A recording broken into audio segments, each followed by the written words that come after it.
Welcome back to KPS reaction channel. నేను ఇప్పుడు ప్రస్తుతం సీకేబీ లేఅవుట్లో ఉన్నాను. ఇది బెంగుళూరులో ఉంటుంది. ఆఫీస్కి వెళ్ళడానికి నేనైతే మొత్తం రెడీ చేసుకున్నాను. స్నానం చేశాను, తర్వాత నమాజ్ చదువుకున్నాను, అది అయిపోయింది. ఇంకా వెళ్ళి మనం భోజనం చేయాలా. భోజనం చేసేసి మనం అయితే క్యాబ్ కోసం వెళ్తాం. క్యాబ్ వచ్చేసి ఇక్కడ నుంచి ఒక హాఫ్ కిలోమీటర్లో పాయింట్ అయితే ఉంది, క్యాబ్ పాయింట్. అక్కడికి వెళ్ళి క్యాబ్ ఎక్కేసి అక్కడి నుంచి మనం ఆఫీస్కి అయితే వెళ్ళిపోతాం. నేనైతే ఈ వీడియోలో మొత్తం డే టు డే లైఫ్ అనేది నా డే టు డే లైఫ్ అనేది చూపించాలనుకున్నాను. సో అందుకని ఈ వ్లాగ్ అయితే చేస్తున్నాను. ఇది నా పీజీ, అంటే నేను ఉంటున్న పీజీ. ఇదే నా బెడ్, చూడండి, ఇదే నా బెడ్. అండ్ ఇక్కడ ఇంకోటి ఏంటంటే నా సబ్స్క్రైబర్లు కూడా ఇద్దరు ఉన్నారనమాట, మన పీజీలోనే, మన రూమ్లోనే ఉన్నారు. సో వాళ్ళతో నీకు మళ్ళీ మాట్లాడిపిస్తాను.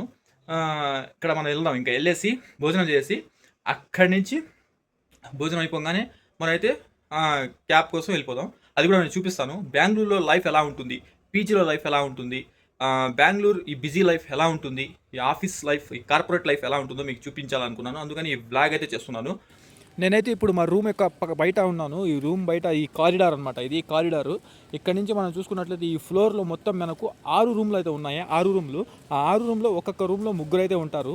నా క్యాబ్కి అయితే టైం అయిపోతూ ఉందండి. అందుకని నేను వెళ్ళి భోజనం చేసుకుంటున్నాను. కిందకి వెళ్ళి భోజనం తీసుకొని నా రూమ్కి అయితే వచ్చేసి అక్కడే తింటాను. ఎందుకంటే కింద నాకు అంత నచ్చదు. అయితే ఇప్పుడు మనం భోజనం చేస్తున్నాను. ఇక్కడైతే సాంబార్ వేసుకొచ్చాను. సాంబార్ అయితే ఎక్సలెంట్గా ఉంది. అదేవిధంగా ఇప్పుడు చూసుకున్నట్టయితే సాంబార్లో ముల్లంగిలు, మునక్కాయలు, బీరకాయలు అన్నీ ఉన్నాయి. అదైతే టేస్ట్ చాలా బాగుంది. అదేవిధంగా మనం చూసుకున్నట్టయితే దాంతోపాటు ఇక్కడ ఇంకోటి కూడా పెడతారు, పచ్చడి అనేది. పచ్చడి అయితే అద్భుతంగా ఉంది, అమోఘంగా ఉంది. ఎందుకంటే నెల్లూరు వాళ్ళు కాబట్టి వీళ్ళు నెల్లూరులో ఏదైతే పచ్చళ్ళు మనం తింటామో అదే పచ్చళ్ళను తెచ్చి ఇక్కడ పెట్టారు. చాలా క్వాలిటీగా ఉంది. నాకైతే చాలా నచ్చిందండి ఈ సాంబార్తో తింటున్న ఈ ఆహారం అయితే. అదైతే మనం ఇక్కడ ఓన్లీ నేను లంచ్ ఒకటే చేస్తాను, డిన్నర్ అయితే నేను ఇక్కడ చేయను. ఎందుకంటే డిన్నర్ నేను ఆఫీస్లో చేస్తాను. ఎందుకంటే నేను డిన్నర్ టైంకి ఆఫీస్లో ఉంటాను కాబట్టి. సో నేను ఒక్క పూటే ఇక్కడ తింటాను కాబట్టి ఆ ఒక్క పూట ఫుడ్ అనేది చాలా అమోఘంగా ఉంది. దానికి నేను హ్యాండ్సప్ చెప్పుకుంటాను ఈ పీజీ ఓనర్లకి. అదేవిధంగా నేను ఇక్కడి నుంచి ఇప్పుడు ఈ భోజనం చేసేసి బ్యాగ్ ప్యాక్ తీసుకొని నేనైతే బయలుదేరిపోతాను. ఎక్కడికి? ఆఫీస్కి. అది కూడా ఇక్కడి నుంచి హాఫ్ కిలోమీటర్లో మన క్యాబ్ పాయింట్ అయితే ఉంది. ఆ క్యాబ్ పాయింట్ కానీ వెళ్ళిపోయాను అనుకోండి, 10 మినిట్స్లో మన క్యాబ్ అయితే వచ్చేస్తుంది. క్యాబ్ బోర్డ్ అయిపోయి నేనైతే అక్కడి నుంచి డైరెక్ట్గా వెళ్ళిపోతాను. అది కూడా మీకు చూపిస్తాను ఈ వీడియోలో. అంటే ఈ కార్పొరేట్ లైఫ్ ఎలా ఉంటుంది అన్నది చూపించడానికే ఇది మెయిన్ ప్రధాన ఉద్దేశం అనమాట. ఈ వీడియో షూట్ చేయడం, ఈ బ్లాగ్ చేయడం కూడా. ఈ బెంగళూరు అంటే ఇక్కడ మెట్రో సిటీస్లో మన లైఫ్ స్టైల్ ఎలా ఉంటుంది అన్నది చూపించడం అన్నది నా ఉద్దేశం.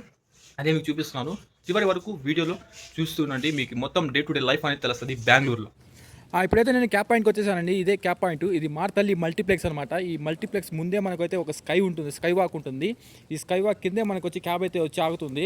అది కూడా చూపిస్తాను చూడండి. క్యాబ్ అయితే వస్తుంది ఇప్పుడు. అదిగోండి మన క్యాబ్ అయితే వచ్చేసింది. ఈ క్యాబ్లోనే మనం ఎక్కి వెళ్ళిపోవాలన్నమాట. అయితే ఇంకా నెక్స్ట్ బోర్డ్ అయిపోయి నేనైతే క్యాబ్ అయితే నేను బోర్డ్ అయిపోయానండి. ఇక్కడ నుంచి ఒక 5 కిలోమీటర్ల డిస్టెన్స్లో మన ఆఫీస్ అయితే ఉంటుంది. అక్కడ దాకా మనం అయితే ఈ క్యాబ్లో వెళ్తాము. ఇక్కడ కానీ ట్రాఫిక్ వచ్చింది అనుకోండి, మనం ఇంకా వెళ్ళాలంటే 30 మినిట్స్ 40 మినిట్స్ అవుతుంది. ఒకవేళ ట్రాఫిక్ లేదంటే 5 నిమిషాల కల్లా మనం ఆఫీస్కి అయితే వెళ్ళిపోతాము. ఇదైతే మనకి పక్కన స్కై వాక్స్ కానివ్వండి, అండర్వేస్ కానివ్వండి, చాలా ఉంటాయి మనకి బెంగళూరులో. రింగ్ రోడ్స్ కానివ్వండి, చాలా ఉంటాయి. అయితే అయినా కూడా మనకి ఇక్కడ అయితే ట్రాఫిక్ ప్రాబ్లం అయితే కనిపిస్తూ ఉంటుంది చాలా సమయాల్లో. ఇప్పుడైతే మేము ఆఫీస్లోకి వచ్చేసామండి. మన ఆఫీస్ ఎంట్రన్స్లో అయితే ఇక్కడైతే ఫిష్ పాండ్ అయితే ఉంటుంది. ఈ ఫిష్ పాండ్లో డిఫరెంట్ టైప్స్ ఆఫ్ ఫిషెస్ అయితే ఉంటాయన్నమాట. దాంట్లో వచ్చేసి మనకు గోల్డ్ ఫిష్ కానివ్వండి, వైట్ ఫిష్ కానివ్వండి, స్మాల్ షార్క్స్ కానివ్వండి, అన్ని రకాల చేపలు అయితే ఉంటాయి. ఈ చేపల్ని చూసినప్పుడు మనకు మానసిక ఉల్లాసం అయితే కలుగుతుంది. దానివల్ల చాలా రిలీఫ్గా మనం అయితే ఫీల్ అవుతాము. సో అందుకని వీళ్ళు స్టార్టింగ్లోనే, ఈ ఆర్గనైజేషన్ వాళ్ళు స్టార్టింగ్లోనే ఈ ఫిష్ పాండ్ అనేది పెట్టారు. చాలా బాగుంటుంది. ఇది చూస్తూ ఉంటే మనసుకి ఒక ప్రశాంతతను అయితే ఇస్తుంది. ఇక్కడి నుంచి కొంచెం ముందుకు వెళ్ళినట్టయితే మన ఆఫీస్ అయితే వచ్చేస్తుందండి. బిల్డింగ్ వస్తుంది. ఆ బిల్డింగ్లో ఫస్ట్ ఫ్లోర్లో మన ఆఫీస్ అయితే ఉంటుంది. అది కూడా మీకు చూపిస్తాను. ఇది కెఫెటేరియా అనమాట. మా ఆఫీస్కి అయితే నేను వచ్చేసాను ఫస్ట్ ఫ్లోర్కి. ఇక్కడ మన ఫస్ట్ ఫ్లోర్లో అయితే ఒక కెఫెటేరియా ఉంటుంది. ఇక్కడ మనకు 3 రకాల టీస్ అయితే ఉంటాయండి. ఒకటి వచ్చేసి గ్రీన్ టీ, ఒకటి వచ్చేసి లెమన్ టీ, ఒకటి వచ్చి అస్సాం టీ అయితే ఉంటుంది. నేను యూజువల్గా మనకైతే లెమన్ టీ అయితే తీసుకుంటాను. అది చాలా చేదుగా ఉంటుంది, అయినా సరే అది హెల్త్కి మంచిది, అందుకని అదే తీసుకుంటాను. దాంతోపాటు మధ్య మిల్క్ కూడా ఉంటుందన్నమాట. సమ్టైమ్స్ నేను మిల్క్ కూడా తీసుకుంటాను ఈ కెఫెటేరియా. నేనైతే లెమన్ టీ అయితే తయారు చేశానండి. ఏం లేదు, ఒక హాట్ వాటర్ తీసుకొని గ్లాస్లో, దాంట్లో అయితే ఈ బ్యాగ్ అయితే ముంచేసేయాలన్నమాట. దాంట్లో టీ పొడి బ్యాగ్ ఉంటుంది. ఆ బ్యాగ్ని బాగా ముంచి ఒక 5 నిమిషాలు కానీ నానబెడితే అదంతా రెడ్గా మారిపోతుంది. రెడ్గా మారిన తర్వాత దీన్ని అయితే తాగాలి. చాలా చేదుగా ఉంటుంది, అయితే చాలా మంచిది అనమాట మన హెల్త్కి. ఇది వచ్చేసి మా ఆఫీస్ బయట అండి. అంటే పైన పైన వెళ్ళిన తర్వాత ఒక ఫ్లైఓవర్ అయితే ఉంటుంది. ఒక ఆఫీస్ నుంచి ఇంకో ఆఫీస్కి, ఒక బిల్డింగ్ నుంచి ఇంకో బిల్డింగ్కి. అక్కడికి వెళ్ళి అయితే నేను షూటింగ్ చేశాను. ఎలా ఉందో ఒకసారి కామెంట్లో ఈ వీడియో మీకు నచ్చినట్లయితే లైక్ చేసుకొని సబ్స్క్రైబ్ చేసుకోండి మన ఛానల్ని. నేనైతే ఆఫీస్ లోపలికి వచ్చేసి వర్క్ అయితే స్టార్ట్ చేశాను. వర్క్ అయిపోగానే మనం అయితే డైనింగ్ హాల్కి వెళ్ళిపోతాము. డైనింగ్ హాల్లో అక్కడైతే మనం ఇక్కడ మొత్తం ఏంటంటే తినడానికి అయితే ఉంటుందన్నమాట. ఇక్కడ డిఫరెంట్ షాప్స్ అయితే ఉంటాయి. జ్యూస్ 24 అండ్ అదేవిధంగా హెవెన్స్ హబ్లో వచ్చేసి జ్యూస్ 24లో అయితే అన్ని రకాల జ్యూస్లు అయితే దొరుకుతాయి. తిరిగి మనం ఇంకో వీడియోలో కలుసుకుందాం. అంతవరకు సెలవు, బాయ్.